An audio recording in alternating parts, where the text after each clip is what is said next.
میدان بدر میں گرد اڑ رہی تھی، تلواروں کی چمک آسمانوں کو چھو رہی تھی، کفار کے دل کانپ رہے تھے اور ایمان والوں کی تکبیر گونج رہی تھی، اللہ اکبر۔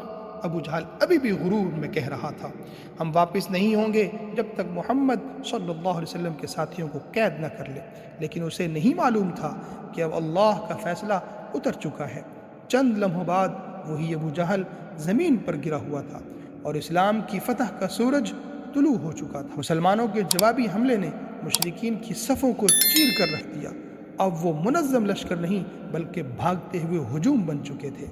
تلواریں چمک رہی تھی، نیزے بج رہے تھے اور فرشتوں کی مدد ہر سمت ظاہر ہو رہی تھی۔ قرآن کی آیت پوری ہو رہی تھی، سَيُهْزَمُ الْجَمْعُ وَيُوَلُّونَ الدُّبُرَ، ان قریب یہ جتھا شکست کھا کر جائے گا اور پیٹ پھیر کر بھاگے گا۔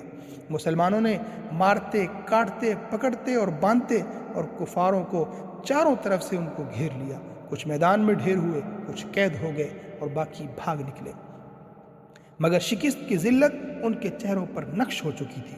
جب لشکر قریش میں اضطراب پھیلا تو ابو جہل، وہی فرعون امت، غرور سے چیخنے لگا، سراقہ کی کنارہ کشی سے کمزور نہ پڑو، عتبہ، شیبہ اور ولید کے مرنے پر افسوس نہ کرو، لات و عزیٰ کی قسم، ہم واپس نہ ہوں گے جب تک محمد صلی اللہ علیہ وسلم کے ساتھیوں کو قید نہ کر لے۔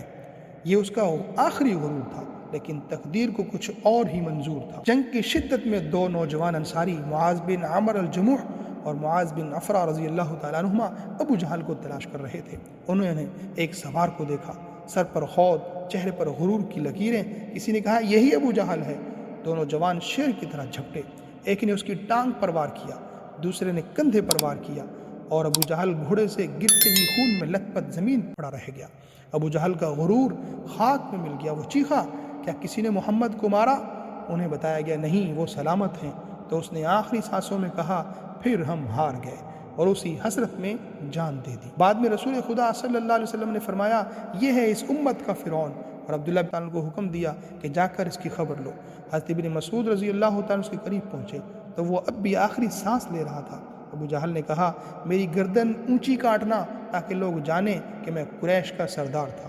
ابن مسعود نے کہا کہ سردار وہ نہیں جو زمین پر گرے، بلکہ وہ ہے جو اللہ کے حکم کے سامنے جھک جائے۔ پھر انہوں نے ابو جہل کا خاتمہ کر دیا۔ رسول اللہ صلی اللہ علیہ وسلم نے فرمایا، اللہ نے تمہاری مدد فرمائی، یہی وہ دن ہے جب حق غالب آیا اور باطل مٹ گیا۔